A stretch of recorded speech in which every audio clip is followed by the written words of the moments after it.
नमस्कार, मी अनिल जाधव. अॅग्रोवनच्या मार्केट कट्टामध्ये आपलं स्वागत. यंदाचा सोयाबीनचा हंगाम हा आपल्या शेतकऱ्यांना निराश करणार आहे. कारण अजूनही हंगाम सुरू होऊन तरी अजून एकदाही आपल्या शेतकऱ्यांना अपेक्षित असा भाव बाजारामध्ये दिसून आला नाही. आत्ता जर आपण विचार केला तर आता फेब्रुवारीचा अर्धा महिना संपून गेला. तरीही बऱ्याच ठिकाणी किंवा बहुतांशी ठिकाणी असं म्हणता येईल की हमी भावापेक्षा कमीच भाव आहेत. आणि पुढच्या काळामध्ये नेमकी काय परिस्थिती राहू शकते याची आता काळजी शेतकऱ्यांना लागून आहे. मग जसं कापसामध्ये आता दर सुधारतायत किंवा दरामध्ये एक चांगली तेजी येण्याची शक्यता व्यक्त केली जाते. मग नेमकं सोयाबीन बाजारात काय होऊ शकतं? पुढच्या काळामध्ये भावामध्ये किती वाढ अपेक्षित आहे? किंवा एकूणच सोयाबीन बाजारामध्ये भविष्यामध्ये काय होऊ शकतं? याचाच आढावा आज आपण या मार्केट कट्टामधून घेणार आहोत.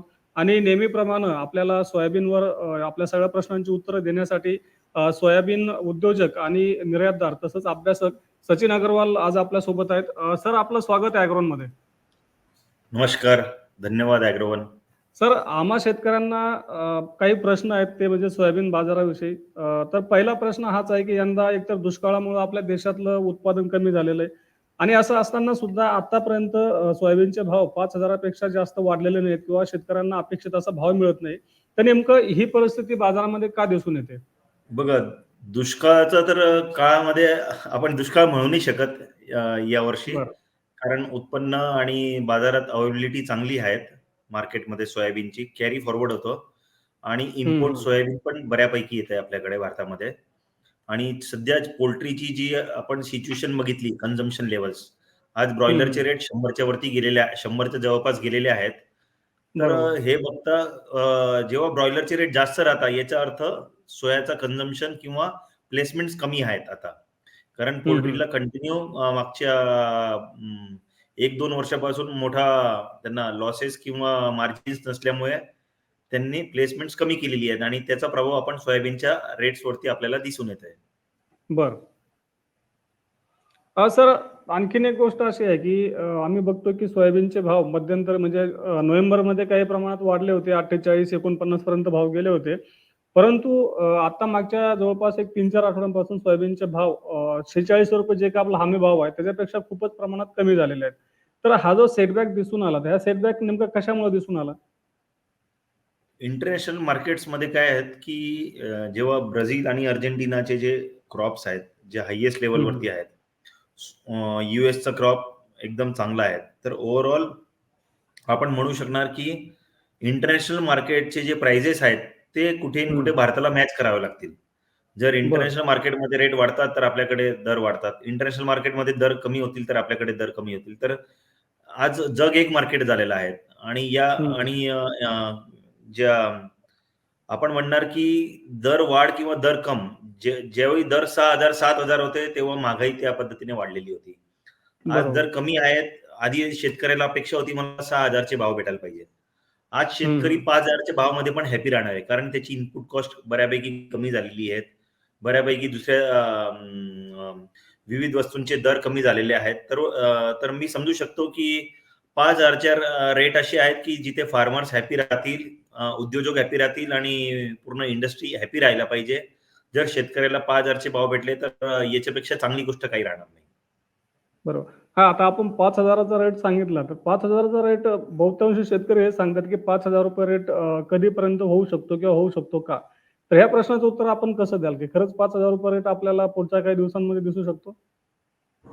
बघा, मी शेतकऱ्यांना तर हे सांगेल की आपल्याला जे हमी भाव 4600 आहेत, हं. हं. ते हमी भाव आपल्याला जर भेटत असतील, तर त्याच्यामध्ये माल काढणं सुरुवात करायला पाहिजे. आणि बरं. सध्या मला वाटत नाहीये की प्लांट्सचे रेट 5,000 म्हणजे फार्मरला 4800च्या रेट पेक्षा जास्त भेटू शकतात. सध्याच्या कंडिशन आपण जर बघितल्या, इंटरनॅशनल कंडिशन्स, क्रॉप साईज आणि पुढे हे दाखवत आहे की ला हा प्रकार राहणार आहे. एल निनो नाही राहणार आहे पुढेही. पुढे हं. हं. भारतामध्ये किंवा दुसऱ्या देशामध्ये. त्याच्यामुळे येणारे जे नवीन सीझन्स आहेत, यूएस मार्केट, आपला मार्केट, तर पाऊस चांगला राहणार आहे. बरोबर. आतापासूनच हवामान विभागाने प्रेडिक्शन केलेलं आहे की हवामान हे पुढेही चांगलं राहणार आहे. आपल्याला सोयीस्कर असं जून, जुलै, ऑगस्ट आपल्याला हवामान आपले चांगले राहणार आहेत आणि दुसऱ्या देशातही चांगले राहणार आहेत. तर याच्यामुळे मी हे सांगू शकतो की सध्या रेट्स वाढण्यामध्ये आपल्याला स्कोप दिसत नाहीये. बर. आणि म्हणजे सर आता 100-150 रुपये जे वाढतील, आपण म्हणू शकतो की एक 100-1 रुपयाची वाढ होऊ शकते. पण तेवढी वाढ झाल्यानंतर परत मार्केटमध्ये सेलर्स येतील. अच्छा. आता सर आपण तुम्ही अर्जेंटिना आणि ब्राझीलचं सांगितलं. आंतरराष्ट्रीय बाजारामध्ये सोयाबीनची सप्लाय वाढलेला आहे आणि दुसरीकडं आपण बघतो की खाद्यतेलामध्ये सुद्धा काहीसे असे चढ-उतार आपल्याला दिसून येत आहेत. तर सुरुवातीला आम्हाला हे जाणून घ्यायचं आहे की ब्राझील आणि अर्जेंटिना यांचा सातत्यानं दबाव किंवा मग एक सपोर्ट बाजाराला मिळताना मागच्या काही महिन्यांपासून आपण बघतोय की एकतर दबावात येतात किंवा काहीसा सपोर्ट मिळताना दिसतोय. तर नेमकं हे समीकरण कसं कसं बदलत गेलं? ब्राझीलचं उत्पादन तर गेल्या वर्षीपेक्षा कमी दिसतंय. अर्जेंटिनाचं ऑब्व्हियसली वाढलेलं आहे. तर मग नेमकं ब्राझीलचं उत्पादन कमी असल्याचं तेवढा बेनिफिट मार्केटला मिळत नाहीये, असं का होतंय? कारण अर्जेंटिनामध्ये जे मागच्या वर्षाची क्रॉप साईज होती ती चांगल्या हं. अर्जेंटिनामध्ये क्रॉप चांगलं राहिल्यामुळे ब्राझीलचा एवढा इफेक्ट त्याच्यात येत नाहीये. आणि बरं. चायनाने पण जे सोयाबीनचे युजेस होते ते त्यांनी हं. सोयाबीनचे फॉर्म्युलेशनमध्ये युजेस कमी केलेले आहे सोयाबीन मिलचे. डिपेंडन्सी त्यांनी सोयाबीन मिलवरती थोडी कमी केलेली आहे तिकडच्या पोल्ट्री फार्मर लोकांनी.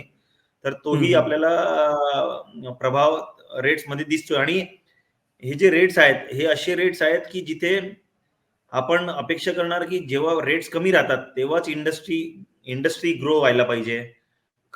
शेवटी फायदा कोणाला होतो? कस्टमरला होतो. हे आपण लक्षात घ्यायला पाहिजे की जेव्हा प्राइसेस कमी राहतात त्याचा डायरेक्टली फायदा कोणाला जातो? कस्टमरला जातो. आणि शेतकरी हा एक कस्टमर पण आहे. तर जेव्हा महागाई कमी होते तेव्हा शेतकरीला input cost, travelling cost, transportation cost, packing cost या सगळ्या कॉस्ट पण कमी होतात. तर आपल्याला जे जगभरामध्ये दिसून येतोय की प्राइसेस ड्रॉप होतात आहेत. तर प्राइसेस ड्रॉप होणं हे म्हणजे एका पद्धतीने पूर्ण इकॉनॉमीसाठी आणि पूर्ण जगासाठी चांगलं येते. आणि आज जी करंट प्राइस आहेत हे प्राइस आपल्याला माहिती आहे की टिकून राहणार. याच्या खाली मार्केट जायचं काही कारण नाहीये. आता मार्केट जास्त कमी केलेलं आहे. इथे 100 रुपयाची वाढ झाली तर आपण म्हणू शकतो की हे मार्केट सगळ्यांसाठी चांगलं राहणार आहे. अगदी बरोबर. आणि सर ऑब्व्हियसली आता म्हणजे उद्योगांच्या बाजूने तर हे आहे, पण आमच्या शेतकऱ्यांचं गणित यंदा सपशेल बिघडलेलं आहे. कारण महाराष्ट्रातल्या बहुतांशी जिल्ह्यांमध्ये यंदा उत्पादकता खूप कमी आलेली आहे. आता एम-पी आणि तिकडच्या भागामध्ये चांगली होती. अ, आणखीन एक प्रश्न जाणून घ्यायचा आहे, की खाद्यतेलामध्ये काय पाम तेलाकडून काहीशा बातम्या आल्या होत्या, की पाम तेलाचं उत्पादन कमी होतं. आपल्याकडे इम्पोर्ट सुद्धा कमी झालेला आहे आणि त्यामुळं खाद्यतेलाला काही प्रमाणात आपल्याला सपोर्ट सुद्धा मिळताना दिसला होता. तर नेमकी परिस्थिती काय आहे, की पाम तेल खरंच खाद्यतेलाला आणखीन थोडंसं वर घेऊन जाईल? बघा आता तर मस्टर्ड ऑइल येणार आहेत. रॅपसीड ऑइलची जेव्हा अरायव्हल चालू होणार आहेत, ते एक अरायव्हल बरोबर. करणार आहेत. तिकडे हं, हं. डिफॉरेस्टेशन जे होत राहतं इंडोनेशियामध्ये, मलेशियामध्ये, ते डिफॉरेस्टेशन आजही कंटिन्यू आहेत. म्हणजे हं. तिथे लँड जास्त अवेलेबल होते. इयर टू इयर तिकडे जे हार्वेस्टिंग जो त्यांना सोईंग एरिया भेटतोय, तो वाढतोय दरवर्षी. तर तो एरिया बरं. वाढल्यामुळे पण आपण म्हणणार नाही की तिकडे क्रॉप कमी साईज होणार आहे. डिमांड प्रमाणे ते डिफॉरेस्टेशन चालू आहे, एरिया वाढतोय आणि उत्पादन वाढत आहे. आणि ऑइल त्याच्यामुळे मला वाटत नाही की ऑइलमध्ये आपण सांगू शकतो की मार्केट्स पॉझिटिव्ह राहतील किंवा वाढतील. कारण इम्पोर्ट येत राहणार आहेत आणि हं. इम्पोर्ट ॲम्पल अवेलेबल आहेत. बरोबर. आणि सर आणि जी थोडीफार आता मार्केट जे कमी झालेले आहे थोडेफार, तर हं. पुष्कळ बँकेने मार्जिन मनी पण कॉल केलेले आहेत, की कारण एक लेव्हलपेक्षा जेव्हा मार्केट कमी जातं, तर बँकेला मार्जिन मनी भरावं लागतं, नाहीतर ते फोर्स करतात माल सेल करायला. तर त्याच्यामुळे पण बरोबर. एक 100-1 रुपये मला वाटतं याच्यात वाढ व्हायला पाहिजे सोयाबीनमध्ये. आवक पण बऱ्यापैकी कमी झाली आहे. म्हणून आपण हं, म्हणू हं. शकतो की एक 100 रुपये वाढतील लवकरच. अगदी बरोबर. सर आमच्या शेतकऱ्यांचं जर गणित बघितलं, आम्हा शेतकऱ्यांचं थोडक्यात, तर शेतकऱ्यांचं म्हणणं असं आहे, की कमीत कमी ₹5,000 भाव मिळाल्याशिवाय आपलं प्रोडक्शन कॉस्ट म्हणजे उत्पादन खर्च आणि मिळणारं उत्पन्न याचा ताळमेळ बसणार नाही. आता तुम्ही जे काही सांगता किंवा उद्योगांच्या पातळीवर किंवा आपल्याला अहवाल सुद्धा असं सांगतात, की सोयाबीनमध्ये पुढच्या काळामध्ये सुद्धा सर्व काही शेतकऱ्यांना अपेक्षित असं घडेलच असं सांगता येत नाही. जर समजा आपल्याला शेतकऱ्यांना ₹5,000 सोयाबीनचा भाव मिळवून द्यायचा असेल, तर गव्हर्नमेंटच्या पातळीवर आणि एकूणच सगळ्या पातळीवर काय करणं गरजेचं आहे? आपल्या सोयाबीन निर्यातीसाठी काही सपोर्ट मिळायला हवा किंवा आणखीन काही बदल हवेत आपल्या पॉलिसीमध्ये? बघा 5,000चे रेट शेतकऱ्यांना भेटायला पाहिजे ही ही बाब एकदम बरोबर आहेत. कारण 5,000 असे रेट आहेत की तिथे सोयाबीन पुढच्या वर्षी फार्मर एन्करेज होतील की मी सोयाबीन टाकलं पाहिजे. मी हम्म. सोयाबीनची सोईंग करायला पाहिजे. जर त्याला 5,000चे रेट भेटणार नाही तर आपण हे समजू शकतो की शेतकरी का बरं मग सोयाबीन पेरणी करणार? का बरं बरोबर. सोयाबीनची लागवड करेल? तर हे आपलं म्हणणं बरोबर आहे की 5,000 रेट भेटल्याशिवाय सोयाबीनकडे फार्मर लोकांचं दुर्लक्ष होईल आणि ते दुसऱ्या क्रॉपकडे वळू शकतात. आणि 5,000 भाव भेटण्यासाठी आपण काय करायला पाहिजे? तर याच्यासाठी जसं मी म्हणणार की सोयाबीनचे विविध प्रोडक्ट बनतात आहेत. सोया वडी हे आपण म्हणतो खिचडीमध्ये किंवा विविध वस्तूमध्ये आपण त्याला ऍड करतोय आणि आपण म्हणतो की आपलं गरिबांची जी माल फंक्शन आहेत किंवा न्यूट्रिशन व्हॅल्यू वाढायला पाहिजे. तर सोयाबीन हे वन ऑफ द प्रोटीनचं गुड सोर्स आहेत. आज त्याच्यावरती गव्हर्नमेंटने 12% जीएसटी लावलेला आहे. जर बर. तुम्ही खाण्याच्या आयटमवरती जिथे पौष्टिक आहार आहेत, जिथे गरिबांचं राहणं वाढेल, त्यांची हेल्थ वाढेल, त्यांच्या जीवनावश्यक वस्तू आहेत त्यांच्यासाठी आणि त्यांनी त्या आहाराला इन्क्लूड केलेलं आहे त्यांच्या दैनंदिन आहारामध्ये. तर मी गव्हर्नमेंटला हे सांगेल की 12% जीएसटीच्या ऐवजी जर 5% जीएसटी केलं तर सोयाबीनचे युजेस वाढतील फूड आयटममध्ये, पौष्टिक आहार भेटेल. एक गरिबांचं म्हणणार आपण एक सोयाबीन हे एक पौष्टिक आहार म्हणून त्यांच्या जीवनासाठी, त्यांच्या हेल्थसाठी हे बरं बरं राहणार आहेत. तर गव्हर्नमेंटने 5% जीएसटी केल्यामुळे त्याला एक डिमांड वाढणार आहेत आणि शेतकऱ्याला कुठेही तिथे आपण म्हणू शकतो की 5,000चे भाव शेतकऱ्याला भेटणं चालू होऊन जातील. ओके. आणि सर थोडंसं आणखी एकूणच जे काही सोयाबीनच्या जीएसटीचा पण काहीतरी मुद्दा आहे की वेळोवेळी उद्योगांकडून तो सुद्धा मांडला जातो की काहीतरी डिफरन्शिएट होतं की दोन्ही उद्योगांमध्ये एकतर जे पोल्ट्रीचे प्रोसेसिंग प्लांट्स आहेत आणि जे काही व्यावसायिक आहेत यांच्यामध्ये सुद्धा काहीसा डिफरन्स आहे जीएसटी मध्ये, तो काय मुद्दा आहे? बघा कोणत्याही इंडस्ट्री आपण नवीन टाकणार, आपण गव्हर्नमेंट त्यांना अप्रिशिएट करणार, वेलकम करणार. पण एक उद्दिष्ट असं पाहिजे की सगळ्यांना लेवल प्लेइंग फील्ड पाहिजे. सगळ्यांची कॉस्ट एकसारखी यायला पाहिजे. आज आपण म्हणणार की जे सोयाचे प्लांट्स आहेत ते वीक होतात आहे. त्यांची financially they are become weak now आणि आपण जे पोल्ट्री फार्मर आहेत तेही त्यांची पण परिस्थिती वीक होते आहेत. पण जे बर. पोल्ट्री फार्मर आणि ज्यांचं सोया प्रोसेसिंग प्लांट आहेत त्यांना 5% जीएसटीचा फायदा होतोय. त्यांना 5% जीएसटी भरावा लागत नाहीये. ते सोयाबीन फार्मरकडून सोयाबीन घेतात, ते प्रोसेसिंग करतात, ते त्याचं फीड प्रोसेसिंग करतात. ते बघा बॉयलर किंवा एग वरती जीएसटी नाहीये आणि सोयाबीन बर. जेव्हा आपण रिव्हर्स चार्ज नाही, जसं कॉटन आहेत. कॉटन शेतकरीकडून जिनिंग अँड प्रेसिंगने घेतल्यानंतर त्यांना रिव्हर्स चार्जमध्ये 5% जीएसटी भरावं लागतं. त्याच पद्धतीने सोयाबीनमध्ये पण गव्हर्नमेंटने जर 5% जीएसटी रिव्हर्स चार्ज लावल्यानंतर सोयाबीनवरती रिव्हर्स चार्ज जर लावला तर लेवल प्लेइंग फील्ड होणार की जे बर. सोयाचे प्लांट्स आहेत, जे पोल्ट्री प्लांट्स आहेत, ज्यांचं सोया प्रोसेसिंग प्लांट्स नाही आहेत, ते त्यांना कॉम्पिट करू शकणार. आज एक दुसऱ्यांना कॉम्पिट करत नाहीये. एक इंडस्ट्री दुर्बळ बनते आणि दुसरी इंडस्ट्री स्ट्रॉंग बनते आहेत. या पद्धतीचं लेवल प्लेइंग फील्ड हे भारतासारख्या इकॉनॉमीला फार प्रॉब्लेमॅटिक आपण म्हणू शकतो या गोष्टीला आणि तिथे गव्हर्नमेंट आणि दुसरी जे गव्हर्नमेंट प्रमोट करते एफपीओ यायला पाहिजे, एफपीसी यायला पाहिजे. तर एफपीसी येणार नाही कारण फार्मर एफपीओशी अटॅच होणार नाही. ते काय म्हणतील की आम्ही डायरेक्ट सोयाबीन पोल्ट्री फार्मर लोकांना विकतो आहेत आणि पोल्ट्री फार्मरला 5% जीएसटी लागत नाही आहेत. तर जेव्हा एफपीओ एफपीसी येणार, ते जीएसटी नंबर घेणार, त्यांना इनपुट क्रेडिट भेटेल त्यांच्या ट्रॅक्टर किंवा जे पण ते सामग्री घेतात.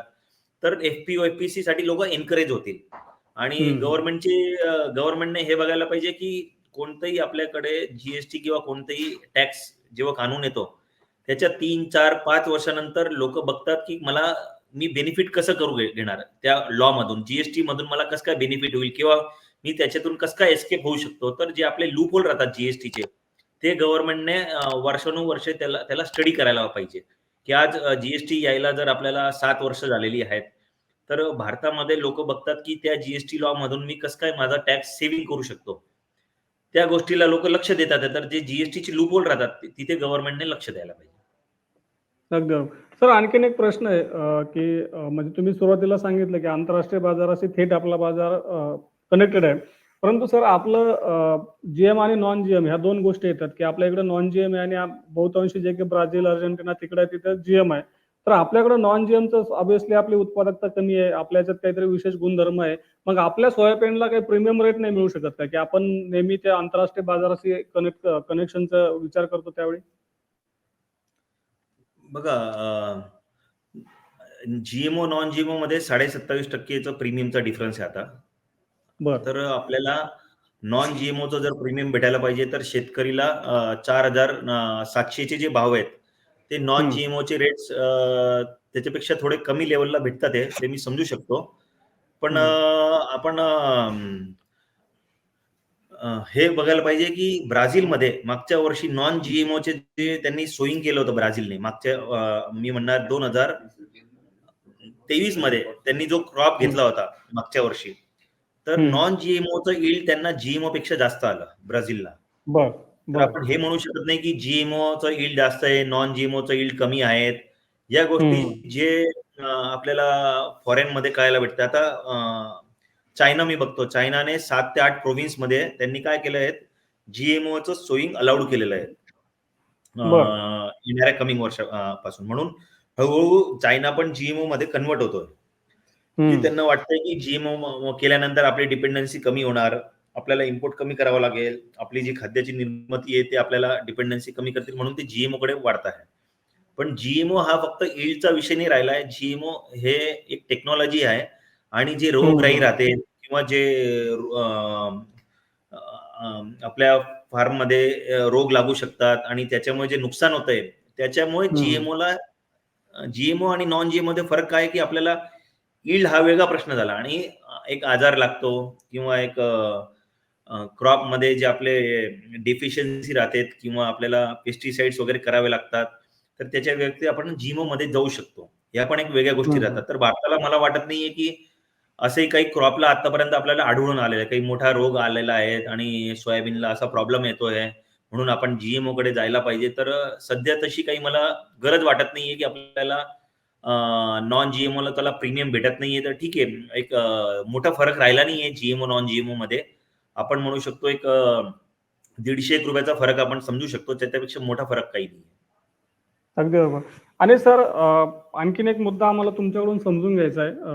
अनेकदा शेतकरी सुद्धा याची चर्चा करतात. आम्हाला सुद्धा शेतकऱ्यांनी अनेकदा सांगितलं, की ते म्हणजे सोयाबीनचा भाव आणि सोयाबीनचा भाव. म्हणजे आपण जर मागच्या हंगामातला विचार केला, तर सोयाबीनचा भाव म्हणजे शेतकऱ्यांना मिळणारा सोयाबीनचा भाव किंवा प्लांटचे रेट आणि सोयाबीनचे रेट सोया क्रशिंगचे रेट सॉरी याचे म्हणजे सोयाबीनचे थोडक्यात कच्च्या सोयाबीनचे रेट याच्यामध्ये मागच्या वर्षी असलेला फरक आणि आता यंदाचा असलेला फरक खूपच कमी आहे. म्हणजे मागच्या वर्षी सोयाबीन एक ज्यावेळी 45-46 होतं तेव्हा लक्षात आलं. सोयाबीनचे भाव हां, एक आज 54-55 होते. पेंटचे रेट जवळपास स्थिर आहेत आणि सोयाबीनचे रेट हां, फार बऱ्यापैकी कमी झालेले आहेत. असं हां, आपलं हां. जे म्हणणं आहे, एक्झॅक्टली. हे हं. ऑइलवरती निर्भर आहेत. जसं ऑइल हायेस्टमध्ये गेलं होतं, ऑइलचे रेट गेले होते ₹1500-1600 गेले होते. आणि आज बरं. ऑइलचे रेट आहेत ₹850-900. तर हं, हं. ऑइलच्या प्राइसिंगमुळे पण निर्भर राहतं, की सोयाबीनचे जे रेट आहेत. आधी ऑइलमध्ये मूव्हमेंट किती व्हायची आधी? एक ₹5 बरोबर. ₹10 ची व्हायची. पण हं, जेव्हा हं. मोठी मूव्हमेंट होणार, आपण ₹80 ची मूव्हमेंट बघितली ऑइलमध्ये, तर त्याचा इफेक्ट सोयाबीनच्या दरामुळे आपल्याला आढळायला आला आणि ऑइलचे रेट बऱ्यापैकी कमी झाले. इंटरनॅशनल मार्केटमध्ये ऑइलचे रेट्स चांगल्या पद्धतीने कमी झाल्यामुळे आपल्याकडेही ऑइलचे रेट कमी झाले आणि त्याच्यामुळे तो फरक तसा कमी झालेला आहे. पेंड आणि सोयाबीन मधला. ओके. आणि सर मार्केटमध्ये एक अजून एक चर्चा आहे म्हणजे माहीत नाही त्याच्यामध्ये तथ्य किती आहेत. आता याचं उत्तर आम्ही तुमच्याकडूनच घेऊ शकतो. अ, शेतकरी किंवा मग शेतकरी नेत्यांमध्ये अशी चर्चा आहे, की यंदा सरकार तेलाचे भाव वाढू देणार नाहीत. पोल्ट्रीचा दबाव सुद्धा पोल्ट्री उद्योगाचा दबाव सुद्धा सरकारवर असतो आणि ग्राहकांना स्वस्त तेल द्यायचं असतं. त्यामुळे सरकार बाजारावर दबाव ठेवून आहेच आणि याचाच फायदा उद्योजक पण घेत आहेत आणि सोयाबीनचे भाव पाडले जातात. तर याच्यामध्ये खरंच तथ्य आहे का, की फक्त आपण मार्केटकडं सगळ्यांनी एक समजून घेणं गरजेचं आहे, की मार्केट कसं बदलत असतं किंवा कशाचा काय परिणाम होतो ते? मग आपण हे सांगू शकत नाही, की गव्हर्नमेंटच्या पॉलिसीजमुळे सोयाबीनचे रेट कमी जास्त होतात. हे हं, हं. मला योग्य वाटत नाहीये. जर आपण कोणत्याही इम्पोर्ट ड्युटी वाढवतो किंवा आपण कोणत्याही वस्तूची इंटरनॅशनल मार्केटप्रमाणे जर आपण कॉम्पिटिटिव्ह राहणार नाही, आपण मॅच मॅच करू शकणार नाही हं, आणि हं. कृत्रिमरित्या आपण जर ड्युटी वाढवून किंवा एक्सपोर्ट इन्सेंटिव्ह देऊन किंवा दुसऱ्या पद्धतीने आपण काहीतरी प्रयत्न केले दर वाढवायचे, तर आपण इंटरनॅशनल पद्धतीने कॉम्पिटिटिव्ह राहणार नाही कोणत्याही गोष्टीमध्ये, किंवा कोणत्याही वस्तूचा किंवा कोणतेही भार आपण गव्हर्नमेंटवरती टाकलं, गव्हर्नमेंटचं एक आहे, तुम्ही कोणत्याही वस्तूचं भार आमच्यावरती टाकलं, एक्सपोर्ट इन्सेंटिव्ह वाढवा किंवा इम्पोर्ट ड्युटी जर वाढवली आपण, तर त्याचा फायदा बाहेरच्या देशांना होतो. कारण भारतामध्ये रेट वाढतील इम्पोर्ट ड्युटी आल्यामुळे. जे सोयाबीन येते आपल्या आफ्रिकन कंट्रीमध्ये, त्यांना आपण त्या शेतकऱ्यांना जास्त रेट देणार, कारण ते काय करतील की इम्पोर्ट ड्युटी आल्यामुळे सोयाबीनचे रेट वाढ होतील, मग आपण सोयाबीनला जास्त रेट देणार, मग आपल्याकडून बांगलादेशहून ऑइल इम्पोर्ट होणार, एलडीसी म्हणून आपल्याला इम्पोर्ट ड्युटी फ्री तेल इम्पोर्ट होणार, दुसरीकडे आपण इम्पोर्ट ड्युटी भरणार. तर कोणत्याही वस्तूला जर ड्युटीचा हा रिलिंक केला तर त्याचा दुसऱ्या मार्केटवरती प्रभाव होतो. आपली इम्पोर्ट कॉस्ट वाढू शकते, आपल्याकडे इम्पोर्ट वाढू शकतं, आपलं फॉरेन करन्सीचा रिझर्व्ह कमी होऊ शकतो, किंवा सरकारवरती जर कोणत्याही प्रकारचा आपण भार टाकला एक्सपोर्ट ड्युटीचा, तर शेवटी गव्हर्नमेंट आपल्याकडूनच वसूल करणार आहे त्या गोष्टी. आणि इम्पोर्ट ड्युटी वाढवल्याने आपण आपल्या शेतकऱ्यांचा फायदा कमी करणार आणि दुसऱ्या शेतकऱ्यांचा फायदा जास्त होणार आउट ऑफ इंडियनचा. तर या पद्धतीने सगळं बॅलन्स करावं लागतं. म्हणून कोणतेही वस्तूचे दर कमी किंवा जास्त होतात हे इंटरनॅशनल मार्केटवरतीच निर्भर आहे. आणि आपण त्या पद्धतीनेच राहिलं तर आपण आपला देश कॉम्पिटिटिव्ह राहणार आहे. नाहीतर भारत दुसरीकडे आणि दुसरे देश दुसरीकडे. आणि सर, शेवटचा प्रश्न, आता आपण आयातीचा विचार केला तर यंदा आयात काहीशी वाढल्याचं सांगितलं जातंय, तर नेमकं आतापर्यंत आयात किती आलेले आपल्याकडे, असं काही सांगू शकाल आकडा? आणि कुठल्या कुठल्या देशांकडून आयात होते सध्या सोयाबीनची? आफ्रिका कंट्रीमधून होते. बेनिन आहेत, टोगो आहेत, नायजर आहेत, या 3 मेजर कंट्रीज आहेत जिथून सोयाबीन इम्पोर्ट होतोय. आणि यंदाचा आकडा असा आहे की गृहीत धरलं जात आहे की 7 ते 8 लाख टन एवढं सोयाबीन इम्पोर्ट होणार आहे. दरवर्षी 1 ते 2 लाखाची वाढ होते याच्यामध्ये, आणि तेवढी आपल्याकडे डिमांड पण वाढते.